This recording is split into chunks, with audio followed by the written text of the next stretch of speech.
ลังจากเนาะหลังจากเขาหยิบเกล็ดแล้วเขาเอามันรีดเนาะอันนี้รีดแล้วเลยเนาะเขารีดแล้วเลยเนาะเวลารีดเนาะกีบ3 กีบเนาะ3 กีบเบื้องนี้มันจะล้มมาทางหน้าเบื้องนี้เนาะ3 กีบเบื้องนี้กับเขาจะรีดล้มมาเบื้องนี้เนาะตัวเวลานี่ตัวกีบข้างที่เขาบอลที่เขาต่อเนาะบอลที่เขาต่อเขาจะรีดแบะออกอย่างซีเดอร์รีดแบะออกรีดแบะออกอย่างซีเลยเนาะเพื่อไว้มันหนาวรีดอย่างซีเลยหลังจากนั้นเนาะก่อนเขาสิมาเข้าข้างเขาต้องมาซอก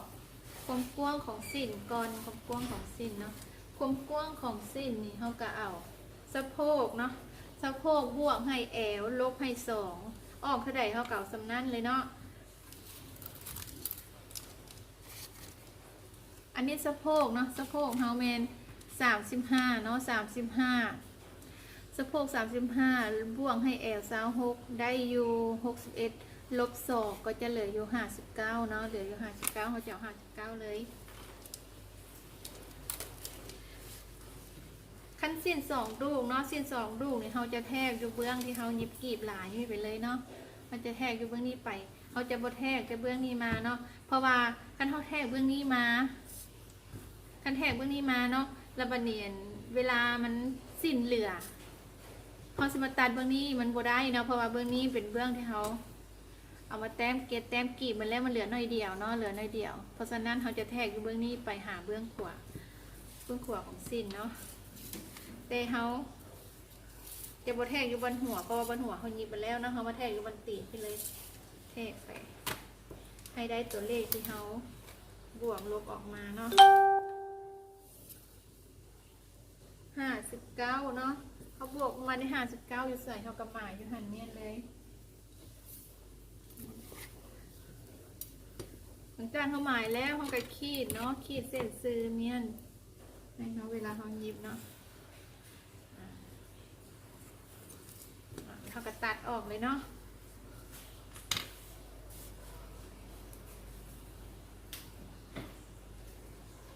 ถ้า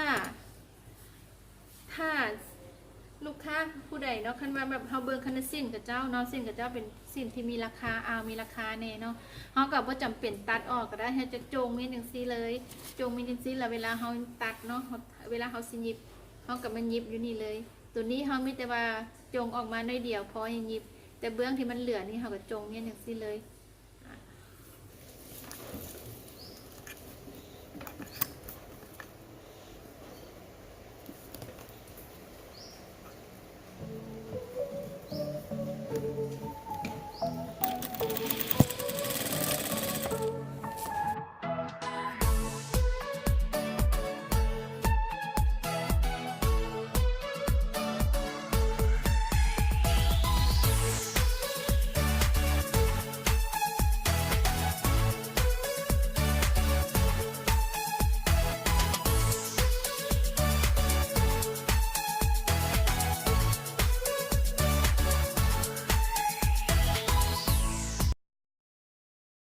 เนาะหลังจากที่เฮาไปต่อเนาะต่อกลางมาแล้วเนาะต่อกลางมาละ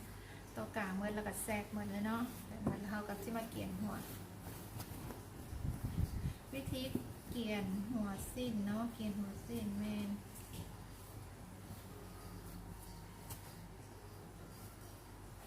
วิธีเกี่ยนหัวสิ้นมันก็มีหลายวิธีเนาะมีหลายวิธีกับแล้วแต่ผู้มักเนาะ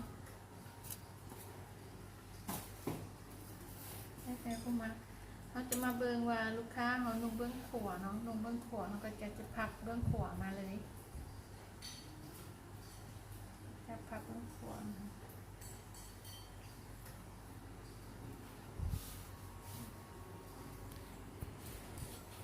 เขาต้องมาเบิ่งยุตีนเนาะเบิ่งยุตีนที่มันซึงกัน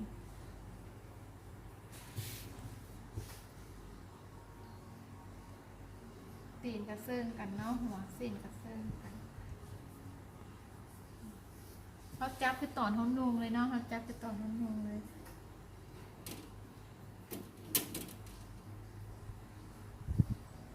พับสิ้นมาคือตอนเขานุ่งเลยเด้อนะ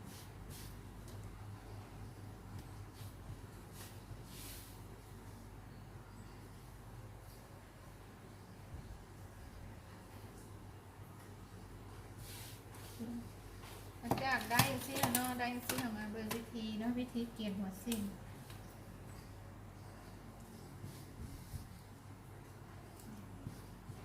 วิธีเกี่ยนหัวสิ้นคัดกันเนาะเขาลงเนาะเขาลงจากหัวสิ้นเขาตัวนี้ลงมา3 นิ้วเลยขนาดผู้ตุ้ยเนาะผู้ตุ้ยเขาจะลง3 ครึ่งแต่คันธรรมดาเขาจะลง3 นิ้วข้างๆเขาจะลงอยู่1 นิ้วเบื้องนี้กับ1 นิ้วเนาะนี่ใส่ไม่โค้งมาโค้งแล้วเขาจะเบื้องสิ้นของเนาะวันนี้มันจะมีย่อๆนิดนึงเขาก็ใส่ไม่บรรทัดเอาลูกขึ้นมาคอยเนาะคอยลูกขึ้นมา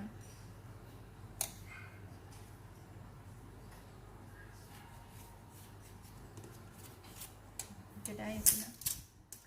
หมายออกมาเบื้องนี้จับสิ้นเนาะจับสิ้นเขาคือออกมาแล้วเขาจะเห็นห้อยพับอยู่นี่เนาะห้อยพับอยู่นี่เขาก็จะลง3 นิ้วคือกัน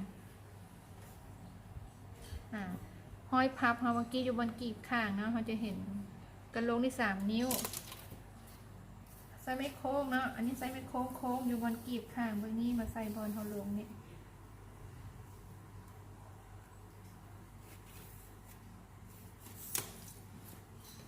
ส่วนตัวนี้เนาะตัวนี้เขาจะใส่ไม่ซื้อเลยตัวนี้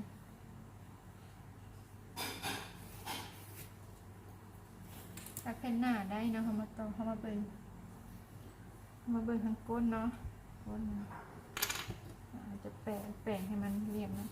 ก้นนี่มันจะย่อเขาลูบมันยังซีโรดเพราะว่าก้นเขามันนูนอยู่แล้วเนาะอันนี้จะไม่มีปัญหาอย่างกับเวลาเขานูนนะเขาจะมาแปะบนหัวเขาแทกระหว่างกลางกีบก้น2 เพื่อง6 ครึ่งกับ3.2แทกให้ได้ระหว่างกลางเนาะของกีบแล้วเขาลงมา1 นิ้วลงมา1 นิ้วเนาะ1 นิ้วค่ะจะไม่โค้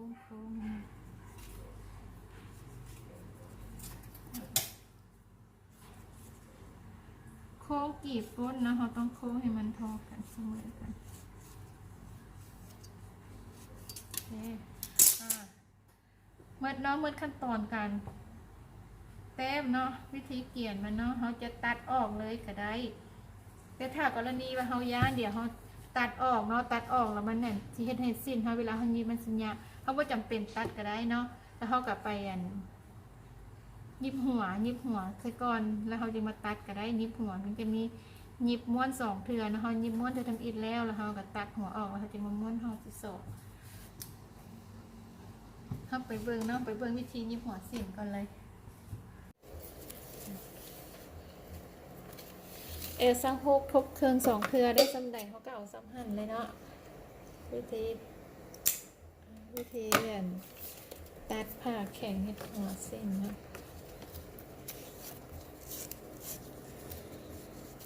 ผ้าแข็งเฮ็ดหัวสิ้นมันจะมีอยู่2 รุ่นเนาะรุ่นใหญ่กับรุ่นน้อยเนาะอันนี้เขาจะใช้รุ่นน้อยถ้ารุ่นน้อยนี่เขาตัดแพรเนาะแพรหันเขาจะใช้อยู่3 นิ้วครึ่งหรือ 3.2 ก็ได้เนาะคันว่าแต่ถ้าเป็นหัวสิ้นตัวที่มันใหญ่กว่านี้เขาจะใช้เป็น 3.8 หรือว่า4เนาะแล้วแต่เนาะแล้วแต่ว่าเขามักใช้แบบใดวิธีหยิบหัวสิ้นเนาะเขาจะบ่เอาตัวนี้กับเอาผ้าแข็งกับหัวสิ้นทอกันเลยเขาจะบอกทอกันอย่างนี้เนาะเขาจะจงแพ้สิ้นเมียนประมาณ1 นิ้วแล้วเวลาหยิบเนาะเวลาหยิบเขาจะใช้ผ้าแข็งนี่กลิ่นแพ้หัวสิ้นนี่เป็นประมาณ1 เซนอย่างนี้เนาะแล้วเขาก็จะหยิบไปเลยอย่างนี้มันจะหยิบ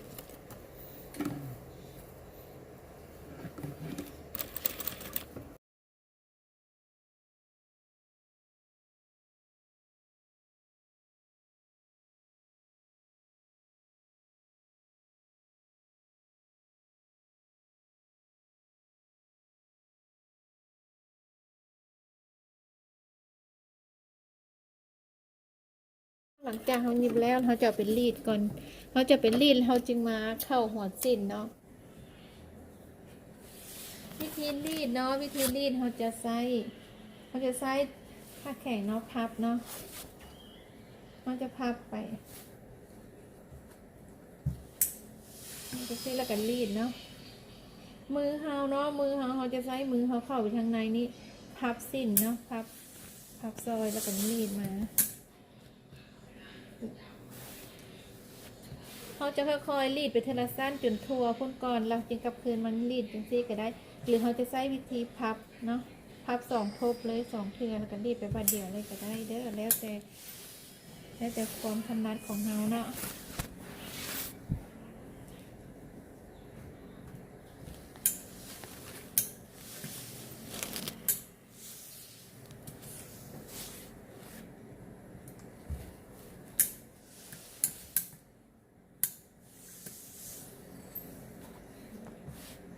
หลังจากได้ยังสิเนาะหลังจากเขารีดได้ยังสิ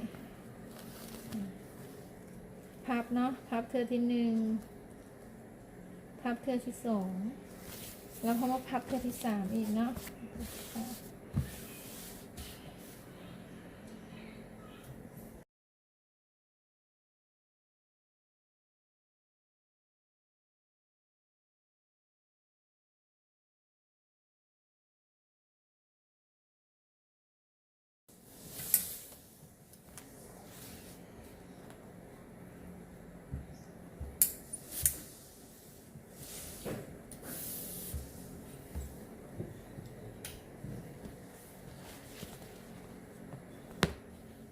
เวลาเนาะเวลาเขารีดแล้วเนาะรีดแล้วจะเป็นอย่างสิ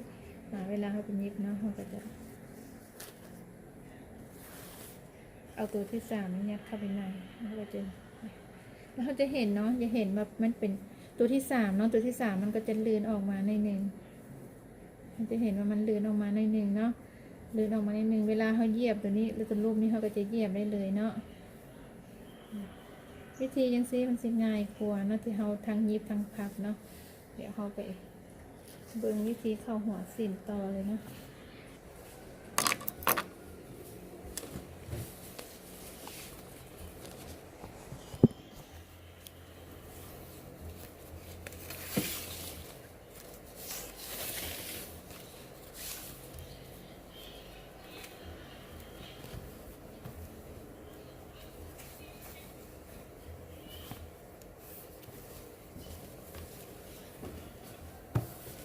เขาจะมาเบิ่งบอลสินเขาต่อกลางเนาะสินเขาบอลต่อกลางเห็นบ่จะเป็นบอล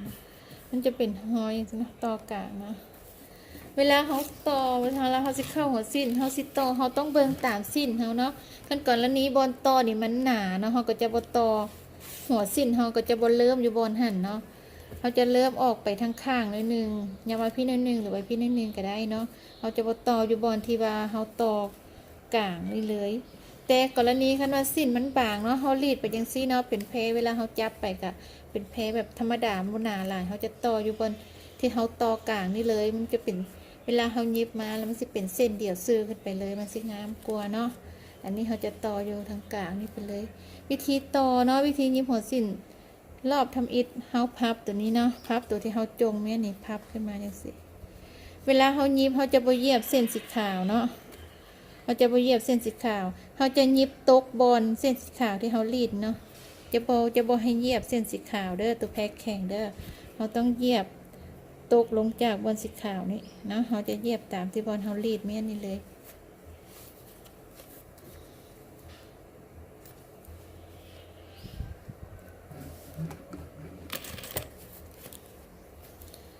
เส้น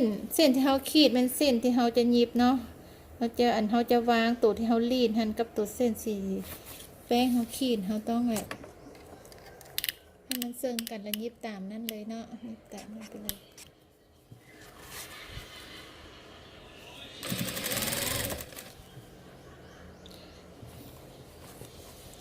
เวลาเขายิบเขาบ่ต้องดึงเด้อบ่ต้องดึงแพ้ตุ่นลุมเนาะบ่ต้องดึงผืนสิ้นเขาเดี๋ยวมันสิเฮ็ดให้หัวสิ้นเขาบกมา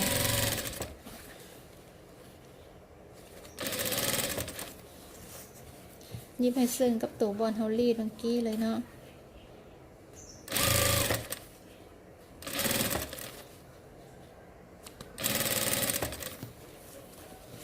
ยิบให้เซิงหอยรีดกับหอยขีดเนาะ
เมื่อมาฮอดบอนที่เฮาเอิ้นนะเนาะเฮาหยิบเริ่มต้นไปเฮาจะหยิบตัวนี้เห็นมาทับตัวที่เฮาหยิบทำอีกนั่นเลยแต่ต้องให้มันเซิงกันเนาะต้องให้มันเซิงกันจะหยิบทับขึ้นมาเลยน้อยนึงประมาณ2เซนเนาะประมาณ2เซนแล้วเฮาก็จะพับเนาะพับสิ้นตัวที่เฮาบ่ทันแน่นเกลียนออกนี่ครับพับเข้าไปแล้วเฮาจะมาต่อเนาะจะมาต่อตัวอันแพ้แข็งแพ้หัวสิ้นนี่ก่อนคันเฮาบ่ต่อเนาะคันเฮาบ่ต่อตัวนี้หยิบตัวนี้ต่อใส่กัน เวลาเฮาไปเข้าหัวสิ้นมันจะเฮ็ดให้สิ้นเฮาอันหัวสิ้นเฮาทั้งเทิงมันเบิ่อออกเนาะมันจะบ่งามเวลานุ่งน่ะเฮาต้องได้ต่ออันนี้ก่อนหยิบตัวนี้ต่อเข้ากัน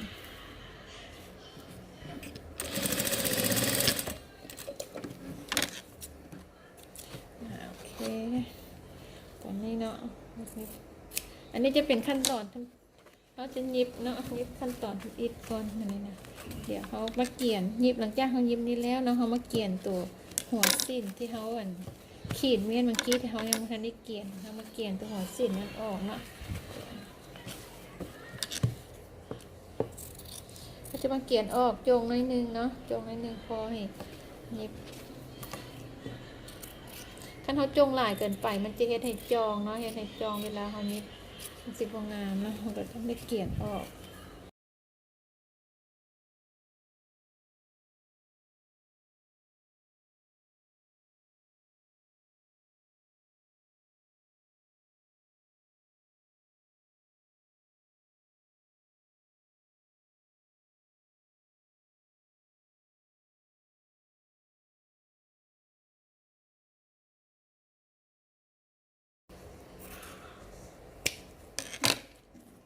เกี่ยนออกแล้วเกี่ยนออกแล้วมันก็จะมาหยิบขั้นตอนที่สองเนาะขั้นตอนที่สอง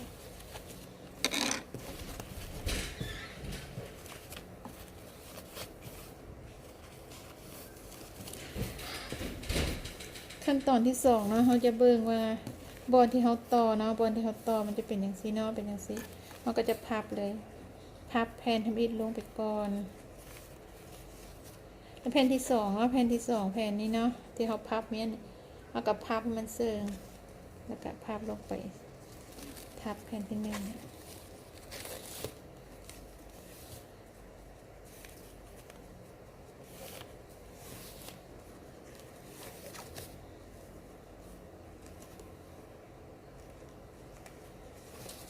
มันมีหอยรีดของมันอยู่แล้วเนาะหอยรีดของมันอยู่แล้วเขากับพับตามหอยรีดนี่เลย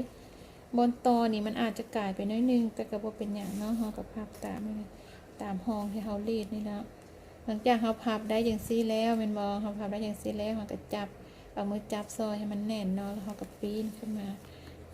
แล้วก็มันหยิบเนาะ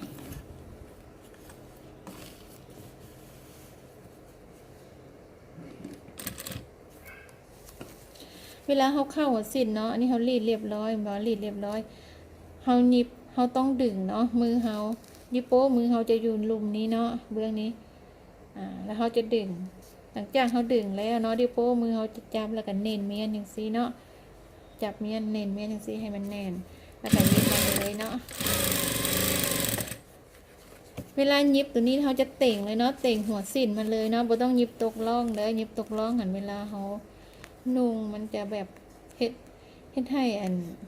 ผ้าแข็งเนาะผ้าแข็งมันจะเป็นแน่นเนาะดิโป้มือเขาจะเน้นแพ้หัวสิ้นตัวที่เขาดึงรวมนี่เมียนเนาะ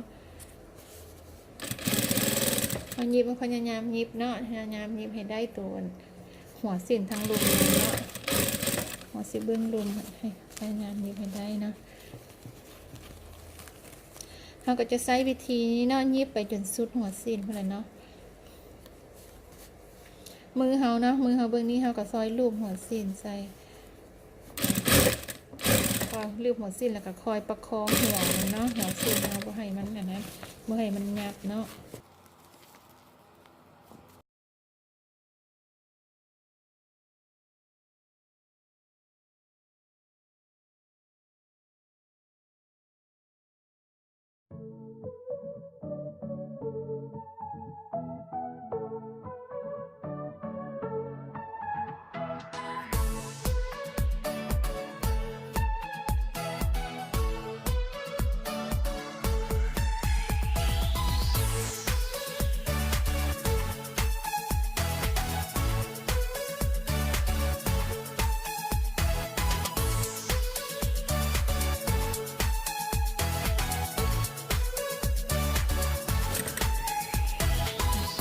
เวลาเขาหยิบแล้วเนาะหยิบแล้วมาหอดบอลต่อกันนี่นะ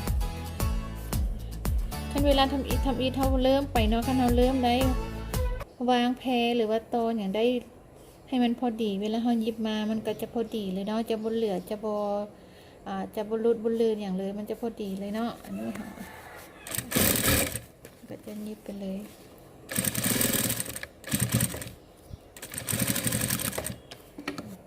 จางเขาหยิบต่อใส่กันแล้วเนาะก็มาปิ้นเนาะปิ้น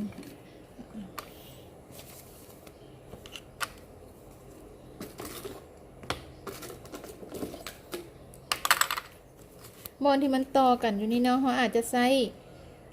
ตะลบิดซื้อหรือว่าใส่มันมีตัดน้อยเขาเนาะซอยมันเนาะเขาอาจจะแย่หัวตรงนี้เนาะแปะเนาะแปะหัวตรงนี้ให้มันเข้าไปเนาะให้มันงามเนาะ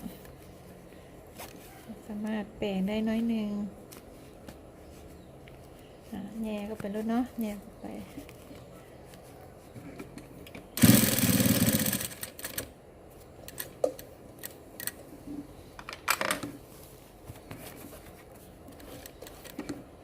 หัวสิ้นเบื้องเทิงเนี่ยเนาะเวลาเขายิบเขาจะใส่ตีนจากกับแพรเนาะกับหัวสิ้นตัวนี้ให้มันเพียงกันแล้วยิบไปเลยเนาะแล้วแต่ผู้มักบางคนอาจจะยิบให้มันน้อยกว่านี้ก็ได้เนาะแล้วแต่เนาะ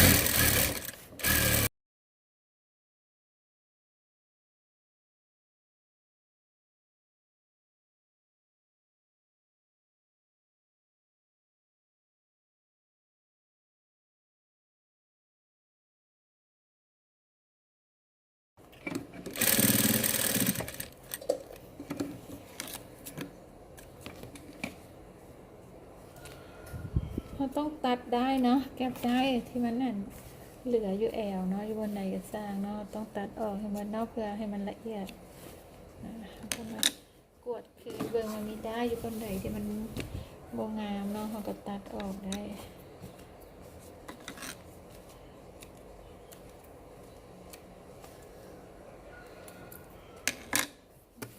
ก็จะได้เนาะได้หัวสิ้นของเลยเนาะแบบนี้เนาะทุกคนเห็นเนาะว่าเป็นยังไงนะนี่ก็จะเรียบเลยนะเรียบงามดี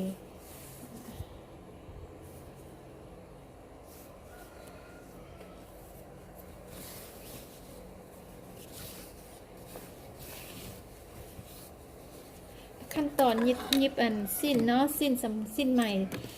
สำเร็จเนาะ2 ตู้กับเมดเท่านี้เนาะขั้นตอนมันเนาะมิเตว่าผู้ใดพวกเข้าใจบนใดเนาะก็สามารถมาเขียนคอมเมนต์ใส่กองคลิปได้เนาะแล้วเขาสิไปตอบให้สิไปอธิบายให้เนาะใครพวกเข้าใจอย่างถามได้คันบ่สั้นกะคันบ่เข้าใจบนใดเนาะเขาก็จะกับคืนไปเบิ่งคลิปเนาะเบิ่งคลิปที่แบบผ่านมาเนาะเบิ่งคืนแล้วเขาก็เอาไปเฮ็ดตามเนาะตัดสินบ่ยากเนาะบ่ยากเพียงแต่เขาเบิ่งให้ถึกวิธีแล้วก็เอาไปเฮียนเนาะไปเฮียนตัดสิ้นผืนนี้เนาะตีนสิ้นมันเนาะตีนสิ้นเขาไม่แต่ว่าเขาเสียไปแซกเนาะไปแซกแล้วเขาก็สิใช้มือสอยเอาโอเคขอบใจเด้อขอบใจทุกคนที่เบิ่งจนที่ติดตามเบิ่งจนจบเนาะแล้วคอยติดตามเนาะมาเฮาสิว่าเฮาสิลงคลิปอีหยังต่อไปเนี่ยเฮายังสิมาลงคลิปตัดสิ้นเนาะที่เป็นผืนเดียวเลยต่อตีนเนาะบ่มีต่อดูข้างเนาะว่าวิธีนั้นเนาะเฮาสิวิธีแต้มเฮาสิแต้มจังใด